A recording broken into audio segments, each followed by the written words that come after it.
நேர்களே, கும்பாபிஷேகமானது சூப்பராக நிறைவேறி முடிஞ்சிருச்சு. எல்லா பக்கமுமே பக்தர்கள் வெளியேறி வந்துட்டு இருக்க காட்சிகளை பார்க்க முடியுது. அதாவது சாமி கும்பிட்றவங்க ஒரு பக்கம் வெளியே வராங்க, அதாவது சாமி கும்பிட்றவங்க கோயிலுக்கு போகிற காட்சிகளையும் நம்மளால் பார்க்க முடியுது. அந்த வகையில் இப்போ தான் என்ட்ரு ஆகுறாங்க. அவங்ககிட்ட நம்ம ஒரு என்ட்ரியை நம்மளும் கொடுத்துடலாம். Hi sir. Hi ma'am.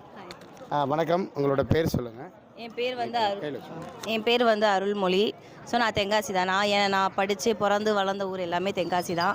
So Kashi Viswanathar கோயில் வந்து 25 வருஷத்துக்கு அப்புறமா அந்த மாதிரி மகா கும்பாபிஷேகம் நடக்கிறது ரொம்ப நல்லாயிருக்கு. ஸோ ரொம்ப வருஷம் கழிச்சு நம்ம தென்காசி இவ்வளோ கூட்டமாக மக்களோட பார்க்குறது வந்து ரொம்ப ஹாப்பியாக இருக்குது, ரொம்ப சந்தோஷமாக இருக்குது. என் பையனும் வந்து பார்க்க, நான் சின்ன பிள்ளையாக இருக்கும் போது நடந்ததான் கும்பாபிஷேகம். அப்பா சொன்னாங்க.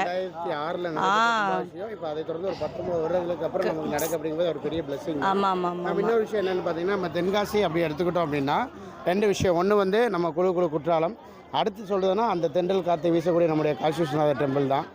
ஓகேங்களா? நல்லபடியாக ஃபேமிலியில் நீங்கள் போய் கோயிலில் சாமி கும்பிடுங்க. எங்களோட சேனல் சார்பாக உங்களுக்கு நாங்கள் விசேஷம். தேங்க்யூ. நாங்கள் இப்போ தான் வந்ததுமே எங்களை வந்து கூப்பிட்டு கேட்டதுக்கு ரொம்ப நன்றி, ரொம்ப தேங்க்யூ. தென்காசி செல்வம் யூடியூப் சேனல். ஓகே, தென்காசி மக்கள் செல்வம் யூடியூப் சேனலுக்கு ரொம்ப தேங்க்யூ.